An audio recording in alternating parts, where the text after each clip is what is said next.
Alright, hello, welcome everyone back to Cold and Fluffy. We're here with episode 1 of the first season of Fluffy Hat League. I'm back again doing mostly the same thing as season 0. We're going to be having a quick look over the games and we're going to be making some predictions. I've also gone ahead and taken these scores from the previous video I did and put them into a tier list similar to last season as well. One thing I will be doing a little bit different that I mentioned as well in that last video is I'm not going to be looking over every Dota buff, at least not within the video. I'll skim over them beforehand. For the most part, I'm only going to look at one series each week just to keep it a little shorter and make it a little easier for me. There's more teams than last season. I think 16 teams worth of games every week would probably lead to me I'd end up skipping some weeks because I wouldn't have the time to put aside to do that. So, gonna probably be a little shorter than last season, but otherwise mostly the same. We have the predictions here as well. I got my last week's predictions, which we'll go over first, and then I'm gonna go over the Nick and Milo series since I said that was the game to watch last week, and I'm also gonna go over the Woffs Yop series. I think I initially highlighted my own game. I don't know. I think that was just random. I guess I'll quickly take a look at this tier list and just compare what happened here in the upper division. Maybe I should put somewhere where I put the actual scores. We'll fix it up later, but for now we'll just make sure they're all showing here. The upper division was very one-sided. It was entirely 2-0s.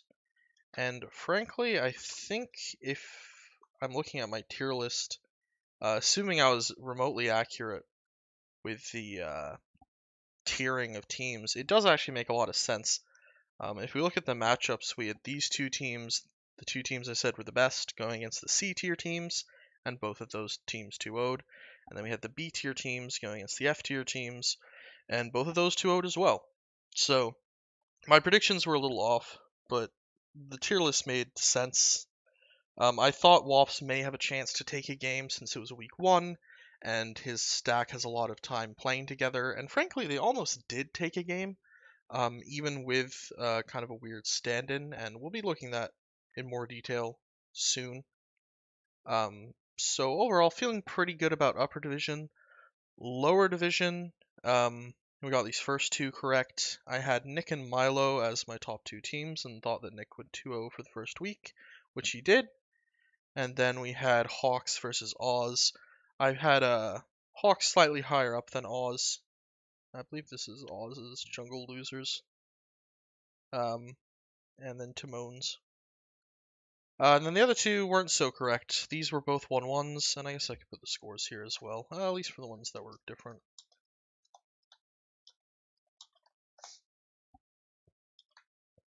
But,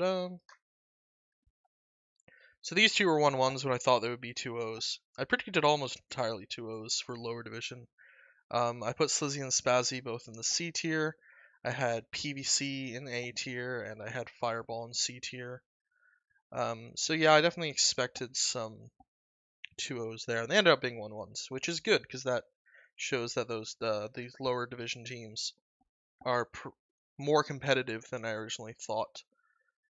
So yeah, I guess we'll look at in detail at some of these now. So we'll start off with what? We'll start off with Nick's game. This is the one I've clicked on. Nick versus Milo. So I thought both these teams looked very good. I thought Milo had a very good looking tricore and I guess a somewhat weak support duo because he does have our lovely Herald 2 friend Poppy. And I thought Nick's team looked overall strong with a lot of synergy with players that play together. As well as once again a pretty good tricore of Nick, Lads, and RNGesus Christ. So this game's kind of weird looking. As you'll see, Nick won. Despite the fact that they were behind for literally the entire game, pretty much straight off the laning phase. They get further and further behind. It turns into a 15k deficit, and then they somehow turn it around. Maybe I might start like So if I'm only gonna do 2 series a week, I might actually start like looking at the games in Dota, maybe skimming the replays. I don't know what people think about that. Feel free to ping me if you have any opinions on the matter. But this is next team, so I guess we'll look at the drafts because that's what I did last season, and that's what I'll do again now. We had a Centaur Underlord ban. I assume both aimed at Paxi. Kind of interesting. These I feel like, and Roar kind of showed this in his blog. The lower MMR leagues are always a little more like wild with what they do, with what they pick and what they ban. I feel like the higher up in MMR you go, to at least a certain extent, people kind of conform to certain like metas, and everyone will like most teams will be on the same page about like what heroes they want to ban or pick. Whereas here it's just a little more all over the place. I see a clock ban and a grim ban. I don't know if those are player specific. I know Roxy plays quite a bit of clock, but I thought he was more known for Phoenix. Don't know, but they did first pick a snap, so that's probably why they didn't care about the Phoenix as much. So anyway, we see blah blah. Anyway, we see a snap, we see a Treant and a Rubik in response. I don't entirely know the full reason behind picking these. Seedagul's a Treant player. I guess that's a comfort pick. Rubik's a pretty good just slam it in pick. Second most played hero for Roxy, so I guess just comfort support picks. Fairly reasonable. I'm not huge on picking 2 supports right off the bat usually. I think it allows you to get exploited a bit. Certain heroes, their counters are primarily supports. Void, Faceless Void is always one that comes to mind. You pick your supports really early, and now it's harder to pick a save. Just as an example. And then in response, which is probably the most surprising part of the draft, is we see the super early Arc Warden pick for Milo, who I believe is a bit of an Arc Warden player. If we take a look here. A lot of games, very high win rate. Okay, KDA. This isn't actually, I feel like this isn't amazing given the win rate. I would expect this, like, usually this is good, but I'm wondering with the win rate so high if that seems like it's a little low for, like, if you're winning 77% or 66%, why did I say 77?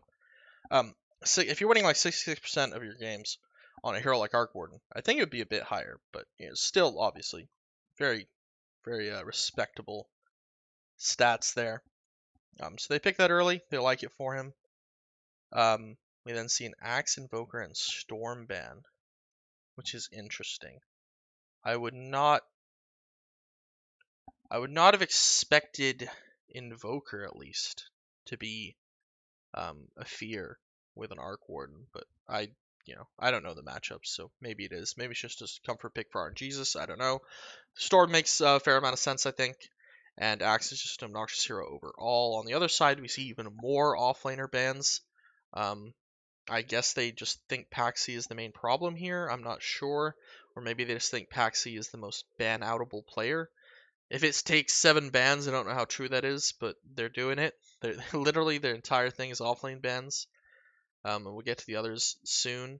I see a Bristle pick, which isn't surprising. I am surprised to see no Viper response to it, though. I would have thought that like a Viper offlane pick would be pretty reasonable here. Maybe they fear a lack of lockdown if they do that, but they end up picking a Necro eventually, so I don't quite know what that's about. But either way, Bristle, very common core right now. Very annoying, very hard to deal with. We see a Jakiro. I'd say in response to that.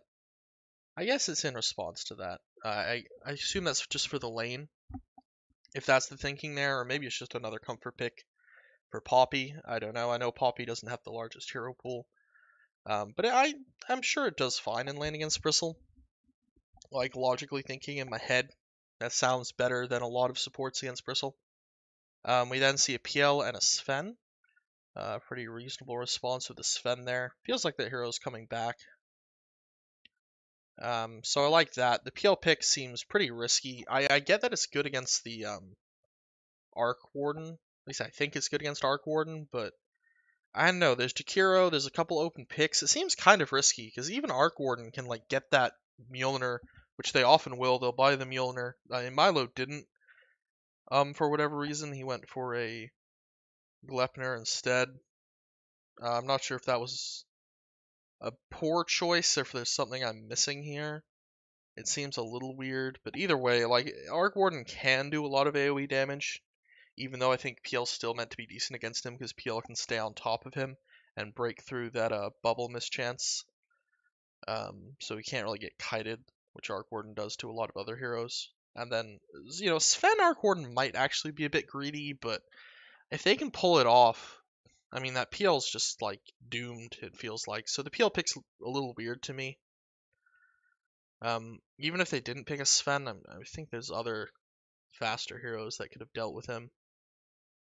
Either way, we see Puck Pugna ban aimed at the mid. Both pretty reasonable, I think. Yeah, seem fine to me. Then we see even more off-lane bans. We see a Tide Hunter and a Timbersaw.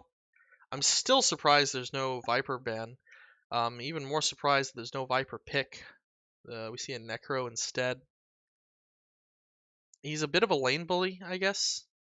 I definitely can see him doing better in lane against PL than a Viper would. It looks like he had an okay game.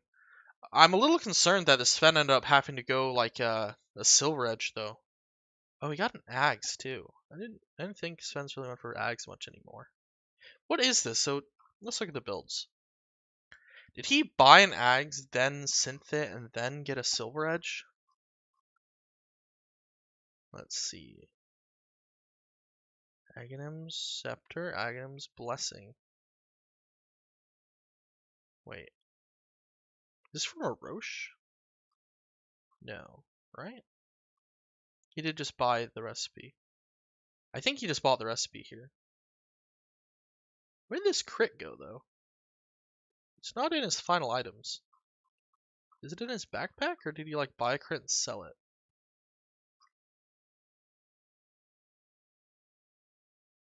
How did he have room for the Shadow Blade and the Ags, though?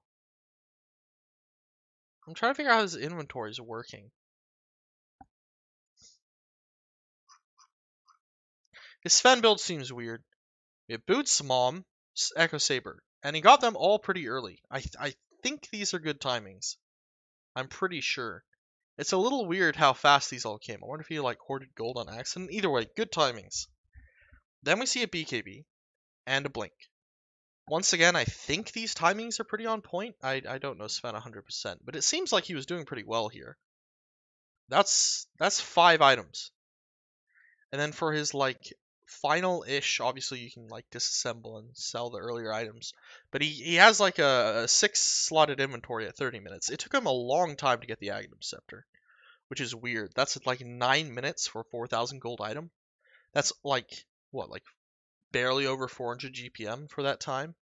That's a little sketch. And then he builds the Shadow Blade, which he couldn't have had in his inventory.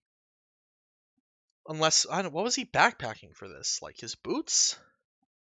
The blink? The Echo Saber? Was he just backpacking the Shadow Blade itself? He then upgrades it to a Silver Edge. And he must have been backpacking something during this time, maybe the Mom. And then he buys the Ag Synth so he can take what was ever in his backpack and put it back in his inventory. It's, I don't know how I feel about this, to be honest. This seems really sketch. I really hate it when, like, a hero like Sven that could be getting, like, Daedalus AC or whatever, like, big late game items to destroy the team, to deal with the PL, is buying a Silver Edge to deal with Bristle. Especially when he had the opportunity to just pick an easy Bristle counter. Because it looks like Bristle was a large part of why Nick was able to win this game despite having such a rough early game. Dang, this game must have ended fast. So they all died. Did they, like, all die?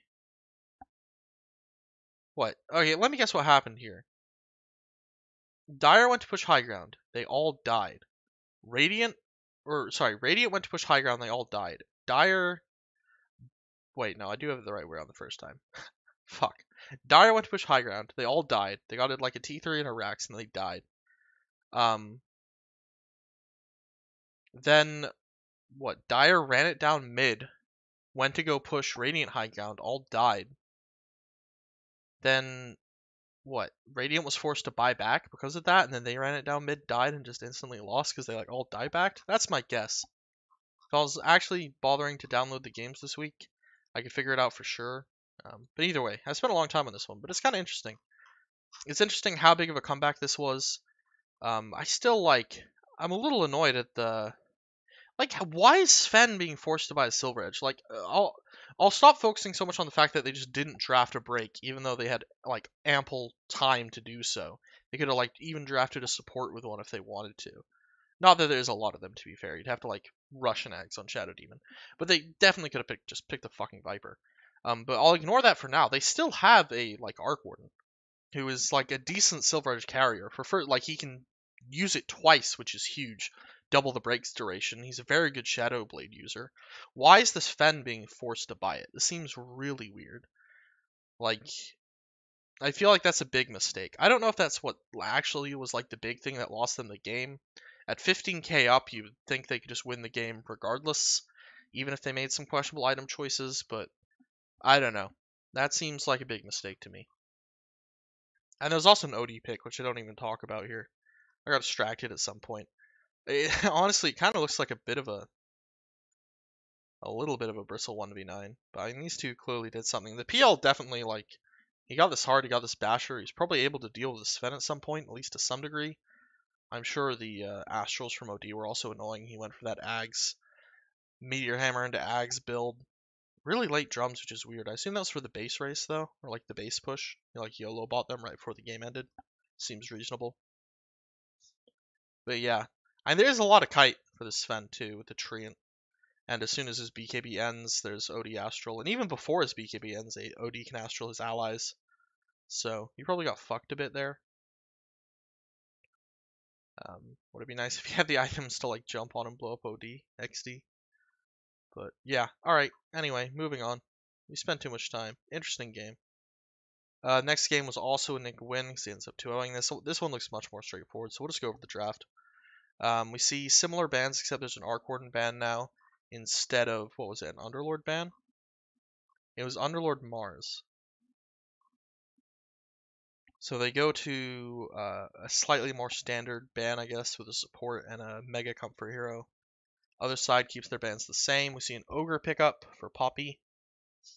We see once again the double supports, a Phoenix and a Jakiro. We see an immediate response for Milo, where he picks a hero that cannot hit egg, which is kind of weird. I feel like if they show the Phoenix like that, there's no reason not to just pick an egg hitter, regardless of role. It looks like they get some eventually, kind of. Not that you need to like mega focus a Phoenix or anything, but you would think at least for that immediate response, it would be a hero that can hit egg. But maybe they're scared of the Ember getting banned? Or did they just want the support pick for later? Like, I mean, you should be picking a core in that 8th slot. I just don't entirely get the Ember pick. Like, why Ember of all heroes? Like, why not like a Life Stealer? For example, deals with both those supports incredibly well. Well, why is it an Ember? Kind of weird to me. But moving on, we see the bans. We see them ban out that Bristle from last game. We see the Storm ban once again, so I'm guessing that has to be a comfort hero for RNGesus. And we see a Mars ban, which was banned out by the other team last game. And then on Nick's side, it's a Tidehunter, an Underlord, and a Wraith King. Not entirely sure what the logic behind the Wraith King is. Maybe it's because they wanted to pick Legion. They want Legion against the Ember Spirit. They don't want them to have a carry like Wraith King that can come back from the duel, I guess. That's my guess. So they pick that Legion Commander. We see a Lina pickup. Probably not in response to Legion. This is probably just their egg hitter. Then we see a Life Stealer for Nick's team. Which I guess is just their idea of a generic pick. I don't see anything Life Stealer is particularly good against here. He's actually pretty bad against Lina. I think he has trouble sticking to Ember because Ember can Remnant away. He I guess doesn't get annoyed by Ogre, but I don't know why you'd ever kind of pick an Ogre. The Life Stealer pick seems very mediocre. I don't really know why they've done it. But at the same time, it's Lifestealer. You can probably get away with it. We then see a Dusa ban, or a Dusa pick, I mean. It's very good against the Legion Commander. I think it's okay against the Egg. I think Jakiro can be a bit annoying because you can't really get out of all the bullshit it puts on the ground. Phoenix is also probably a bit annoying, to be honest, when he's not in the Egg, but I think he's good against. I think Deuce is good against both the cores here. I'm pretty sure she's meant to be decent against Lifestealer, and she's definitely decent against Legion Commander. We then see a very strange Centaur ban. I don't know why you'd ban Centaur when you've already picked a Lifestealer. A Lifestealer and a Phoenix, nonetheless. You really deal with that hero very well. I definitely would have been banning the Slardar that ends up getting picked. Like, you have a Lifestealer. I feel like that one should be obvious, but anyway. There's also an Invoker and a Puck ban from Milo's team, and a Necro ban. Necro ban seems pretty reasonable, I guess. You just played against it. Paxi played it well. You've picked a Lifestealer that probably doesn't really like to play against Necro very much. And then we see that Slardar pick, which seems super obvious. Like, were they trying to bait it out? Like, did they... Like, oh yeah, we'll just let them pick the Slardar. We have Jakiro to, like, deal with him in lane. I don't know if that was their thinking or what, but I really wouldn't want to let them have Slardar into Lifestealer personally. And then we see a Windranger pickup, which I think is reasonable. I don't really know mid-lane matchups very well, but I'm pretty sure it's decent against Slardar. And I've heard it's decent against Dusa. I don't know how true that is, but I believe your ability to just gun her down with your ultimate for such a long period of time makes her pretty good against her. You also obviously have the evasion for the split shots, so you don't really take damage while doing it. So I've heard that's a good matchup. I mean, I don't know. Overall, if I were to just look at the drafts and have to guess a winner,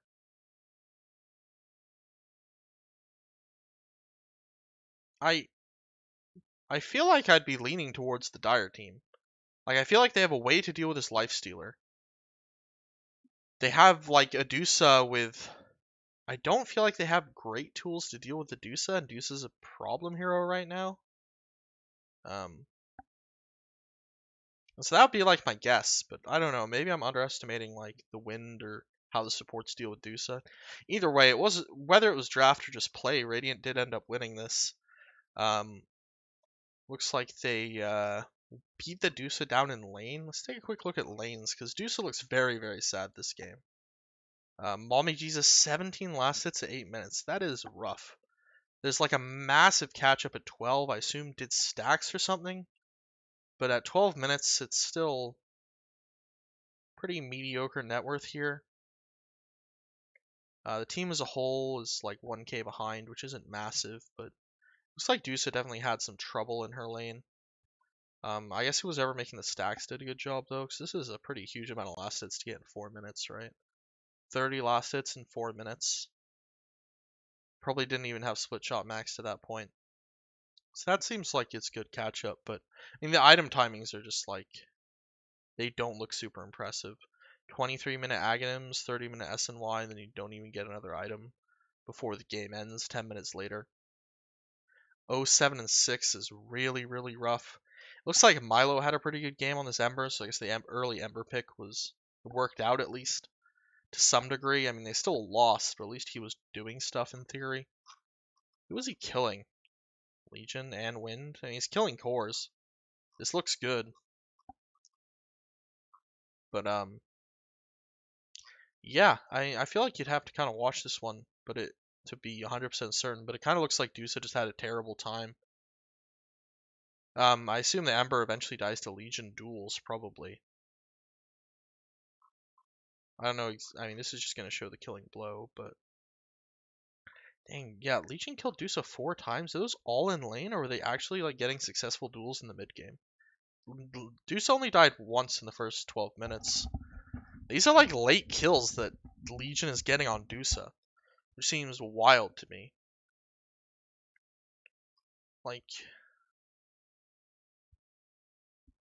These ones especially, and this looks like diebacks here when they're defending base, but yeah, they just got rolled.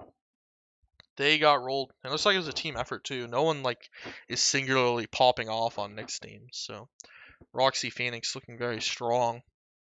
probably a hero to watch out for in future weeks. But anyway, that's that game. Yeah, Nick's team looking very strong as expected. Milo's team looking a little weaker. I did predict that Nick would look a little stronger week 1 because they have experience playing together, whereas most teams don't. But let's move on to the upper game. We're going to go over Woffs versus Yop, which is also a 2-0. Oh wait, not Woffs versus Yop. I was going over Yumi versus Fiery. I said Woffs versus Yop, but apparently I lied.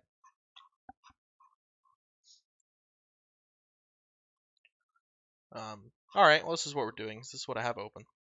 My bad to anyone I debated. This game looks pretty straightforward though. We got Yumi going 16-1 on PL. Very straightforward net worth chart. Almost no T2s taken. Well, literally no T2s taken by the Dire team. Only 2 T1s.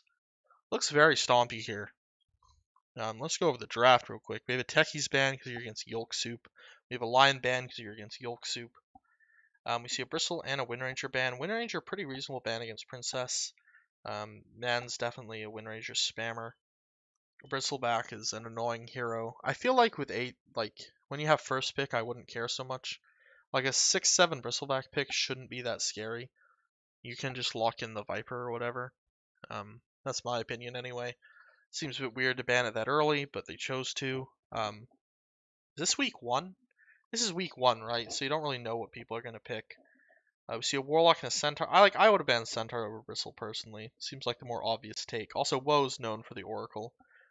So I kind of stand by the Bristle being weird. The Windranger is understandable though, because they could definitely like flex pick that shit and potentially just give Princess the Windranger that he likes playing so much. Then we see a Void Spirit pickup for Adam, which seems fairly reasonable. Can jump the Oracle. It's one of Adam's better heroes. It's definitely a hero that can be picked early. I wonder, would it have been better to just pick the Lifestealer here though? Like, you could kind of pick Void anytime. I don't know if they're scared of Adam getting banned out or what. Because it feels like I don't know. If I see the Centaur, I feel like I really just want to lock in Lifestealer. Maybe I'm overplaying that because I think I mentioned it in the other series as well, but it's kind of the same thing as the Ember, isn't it? I don't know. It's like, it's a fine pick, but at the same time, I wonder if there's just something better. Like, would you have rather had like Ursa or Lifestealer here, which then got banned out so you couldn't pick them? I feel like I would personally. Like, if Void gets banned, kind of whatever. Maybe just first pick it if you really want. I don't know. But either way, we see a Monkey and a Viper ban to, I guess, protect the Void Spirit lane. And we see a TB ban because they're against Yumi. On the other side, we see Ursa and Jug because of the Centaur, or not Ursa and Jug, Lifestealer and Ursa because of the Centaur. And I assume, is Jug because of the Centaur as well? I feel like I don't know if Jug's actually meant to be good against Centaur in lane. I feel like he's not like meant to be super good, but probably better than other heroes. So reasonable, I guess. We see a Lina pickup. I think it's just a Snowstorm comfort hero. He doesn't really play a lot of pause 4. But I know he plays Lina. We then see a little Shredder Snapfire pickup. Just kind of a common 5. I'm a little more surprised to see it on the 4 though. This seems kind of weird. Especially with like these two supports. Like, I would have much rather, and you have like a Warlock on your own team. I would have much rather seen something much more like active. Like, I would have liked to seen like a Clock or an Earth Spirit, or even a Spirit Breaker. Like, the Snapfire pick seems very weak. That seems, I don't really know what you're doing with this. Like, I think you want a hero that can run around and kill things with Void Spirit. The Snapfire pick actually makes like 0 sense here. I get this is like an early P5 pick, but as a later, like, they've already shown 3 heroes. There's just much more impactful heroes you could have picked here, I think. I really don't like that pick the more and more I think about it. It seems very mediocre. We then see a PL pick. I don't know if that might be like somewhat in response to Warlock and Void Spirit, where it might just be a comfort pick. It seems reasonable. I definitely would have been inclined to just lock in the Sven if I was Dire. They've instead gone for a Gyrocopter. I don't know how great of a PL counter that is nowadays. To be honest, PL Shard, very annoying. I mean, that's true for every hero, I guess. But Gyro's, like, very limited. And he has his, like, flak cannon shots. And once they're gone, they're gone.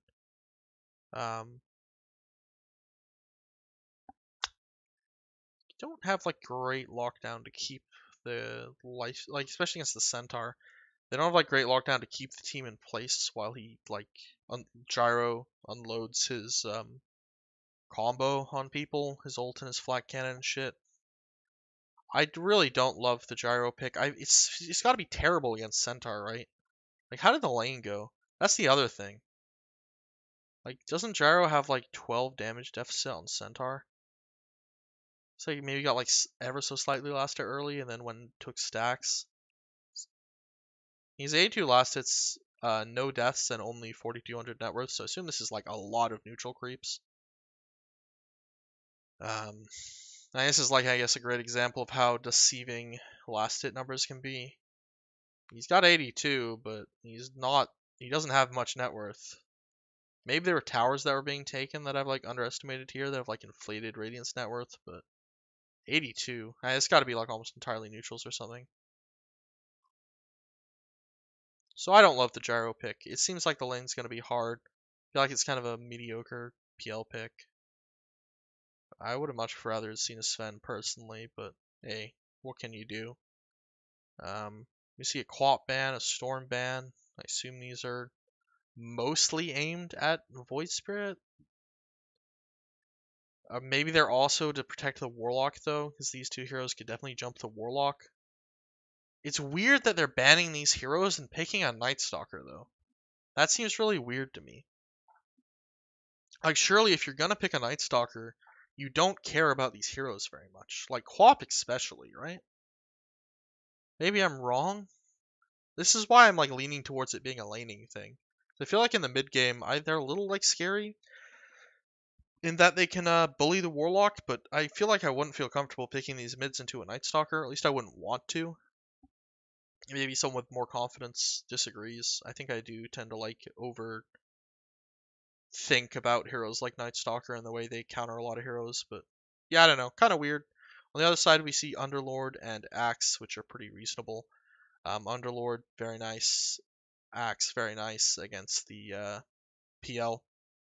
I'm surprised they didn't. I mean, I guess Night Stalker is kind of okay against PL because you can stop him from doppelganging away.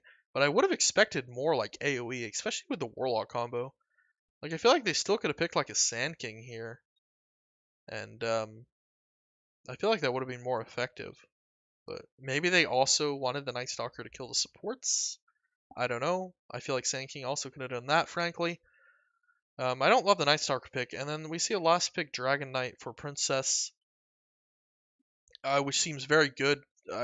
DK should have a lot of trouble dying to these heroes, especially once he gets BKB and doesn't have to worry about the Warlock Snapfire shit as much. So I feel like the scariest thing for DK would be like probably the magic damage from the supports and Gyro. I mean, I guess all of them, but he should be a bitch to kill this game. He does die a couple times, but for the most part, I mean, a lot of other mid heroes I think would have had more trouble potentially against Void Spirit, Night Stalker. They kind of eat squishies, so the DK pick is nice. I like Yumi's draft like infinitely more here. I strongly dislike like multiple of these picks. It like all goes downhill after the Warlock pick. Is my personal take on it. I think Yumi's team is probably also stronger in execution. We'll see as time goes on if that's true, but like I already thought Yumi's team was better, but the draft I think for this matchup like kind of sealed their fate. Because the Dire draft looks like so much worse than the Radiant one. IMO. But we'll move on to game two. Game two looked a little closer, so let's see how this one went. Just kind of browsing the scores before looking at the drafts here. We see a Bristle ban once again and an Oracle. I don't get the Bristle ban. I mean, it makes more sense this time because now Yumi's team has second pick and they could 8th slot of Bristle and then ban all the counters, but I don't get why they're banning Bristle over Windranger, to be honest. I'm not remotely surprised. Like, I see this 8th pick Windranger. Not surprised at all. It's like literally Princess's best hero. It really lends, like, I don't know. The strength of that hero works so well with Princess as well, I feel like. I'd be very concerned about giving it to him. Especially since, like, the thing with the Windranger in particular is, like, you can very easily just, like, say fuck it and flex it to pause 4 if something happens in the draft where you're suddenly super uncomfortable with a Windranger mid. But I don't know. I'm sure Princess can mostly just pick it every game, so I find that weird. Either way, we see a first pick Centaur from Yumi's team, which seems reasonable. The hero's good. It also may have been like an attempt to stop a Windranger steal pick. I don't know. Maybe not. We see the Warlock taken by Fireman again. I think this happened last time, right? Pretty much. It was Roar Centaur and Fireman picking up the Warlock for Mr. Tic Tac. Who is Tic Tac? This isn't their like actual name, right? Oh wait, is this the stand-in? Oh yeah, okay, no. I heard they had a stand-in and I heard he was a fucking asshole. So I guess this is their stand-in. Who's their normal player? Oh, is it usually... Were they missing GSP? Okay. Hold up. Yeah, okay, no, GSP for whoever this guy is has to be like a massive downgrade, right? Like GSP is pretty respectable. And it also means they could have GSP on offlane, right? And they could have Yolk on 4, which probably, or 5, whichever they want to do, which probably plays to her strengths more. Unless I use GSP 4 for this team? I don't know. I assume there's going to be some rotation between GSP and Yolk. Okay, this is probably like just another thing, like going poorly for them. But either way, drafts. We see the Warlock pick, we see the Lena pick. Not 100% sure what the Lena pick's about. Might be like a bit of a block pick, so you don't have to deal with Lena Centaur lane. Maybe it was kind of a flex pick, I don't know. Once again, not crazy about 2 supports being picked here ever, but if it's a flex pick, it's reasonable. Then we see the Windranger pick up, not surprising at all. We see 2 Atom bans with the Ember and the Void Spirit, as well as a Lifestealer ban because they picked Centaur, so of course you want to ban out the Lifestealer. We see a bunch of Yumi bans, PLTB, Morphling, just massive Yumi hate here. Fairly reasonable, I guess. Morph and PL in particular, I feel like deal with these supports super well, and TB is just as most played. So pretty reasonable. Then we see a Mars pickup. Just kind of a generic pickup, works pretty well with these supports. Once again, seems reasonable. We see a Jakiro in response. That should do fine in the lane. No complaints. We see a Juggernaut pickup for Mr. We Lickum. I feel like it's always kind of a bummer to pick Jug into a lane where it's really hard to get aggressive. They do end up, it looks like they end up killing the Centaur anyway, but Warlock's a hero that mostly just sits back and heals you and doesn't enable a lot of aggression, and Jug's a hero that I think in lane often kind of wants to be aggro with the spin if he can. But otherwise, if you're 17th picking a carry, you don't really know what to pick. This seems fairly reasonable. The lane's a little rough, so you want something that you can feel safe picking into 2 unknowns. We see a response of an AM, which is pretty good against the Juggernaut because the blink and the counter spell makes him pretty hard to Omni Slash. He should be decent against these supports. He should be decent against Mars even, I think. I don't think Mars combo really kills you. And you can always blink out of arena after the spear ends. So I like that pickup. I think that's fine. AM always feels a little weird to pick. He hasn't been strong for a while, so it always feels a little sketchy if it's not into like a really good AM game, but this seems decent. And I think Yumi's comfortable on it, so no complaints once again. We see a Quap and a Puck ban. Those have to at least, I think, be partially aimed at like protecting the AM. They may also be for like the Wind's lane. But I think both the Puck especially is pretty good against AM, so I think it's probably a large part of the reason they banned it. On the other side, they know that they need to pause 4. They ban out Clock. They ban out Tusk. Which I think are pretty good. Clock can get on top of the Warlock and the Lena and kill them. Tusk can save people from Omni Slash and also kill the supports to some degree. Yumi then picks up a Rubik. Pretty generic pickup, but potentially good. There's some pretty good spells to steal. And then we see it all rounded off with a Magnus for the Mag Jug combo. Also does well in lane, I think, against Windranger. Like, you should be able to have complete and utter free farm. As Mag into Windranger, I don't think there's like really any threat of death. Like, you're just so tanky and have so much damage. You should just be able to clear the wave and jungle non-stop. So, yeah, I don't know.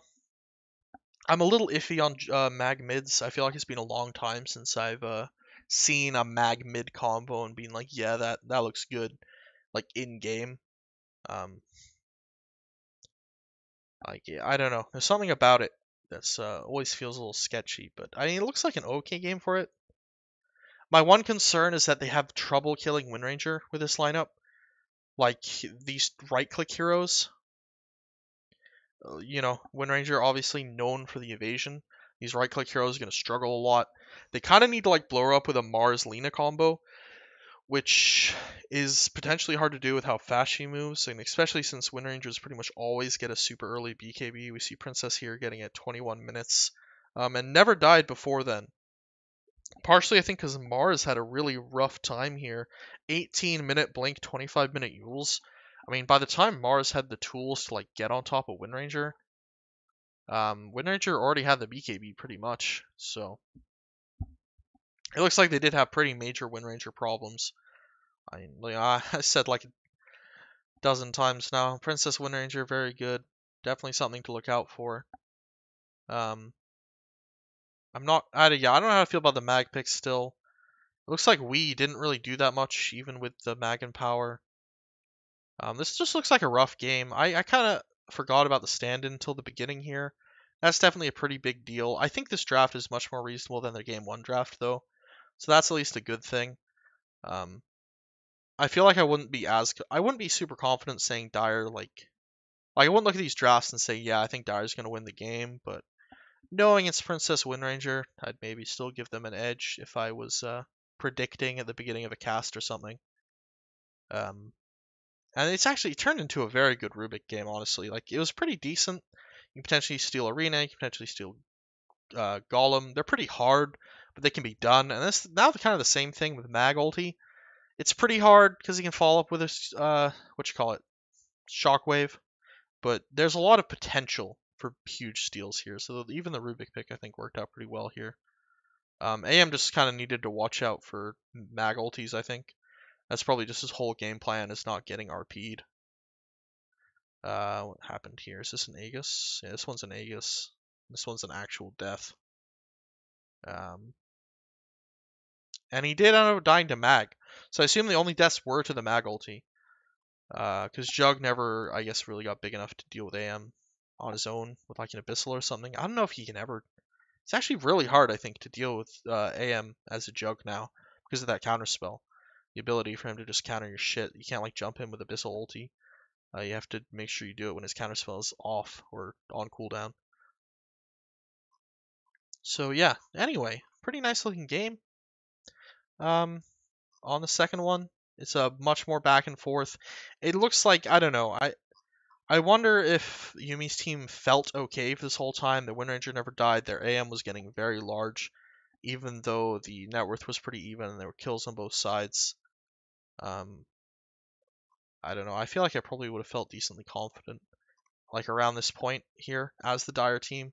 If you're like at this point, you're saying, maybe you realize that net worth wise, you're about even still, but you should like look at the other cores and be like, yeah, we're ahead, right? Is that true? I think that's true. Because I assume there was a basher between these two, right? Like if you're on AM and you're like, I have Battle Fury, Manta, Basher, Butterfly. You look at the Juggernaut and he has Battle Fury, SNY Ags. I'd feel very comfortable personally. Especially when it's like the only threat right now is just it's just RP. As long as I can avoid getting RP, I should be fine. And AM kind of wins the game, and my Windranger's going crazy. So, but it's still a lot closer than the last one, I think, which is good. It just kind of all fell apart at the end, I guess, when they decided to finish it. They even lost a Rax actually. The Yumi team lost a full Rax. I don't know if that was like a base race thing or if they Maybe that's when they lost the AM. Have to watch the games to be sure. But anyway, not a bad fight for a team that I thought was definitely going to lose, and then also had a stand-in on top of that. But anyway, that's that. Let's move on to next week. Yeah, let's make some predictions. The tier list I'm just going to leave as is for now. On future weeks, I'll move some stuff around, but it's only week 2, so I kind of want to let things settle in a little bit. So we'll just leave them here for now, and we'll, for the most part, make decisions. I don't think there's anything I did that was like completely usurped. Like the upper division one was actually really good, I think. The lower div one, there were like some 1-1s. I think like these two teams 1-1 and these two teams 1-1, but 1-1s are fine. I don't think there's any like lower team 2-0ing an upper team on my chart, or like from a lower tier 2-0ing a team from an upper tier, so I'm feeling good about it for now. So we'll just make predictions based on that for the most part. Yumi versus Yop.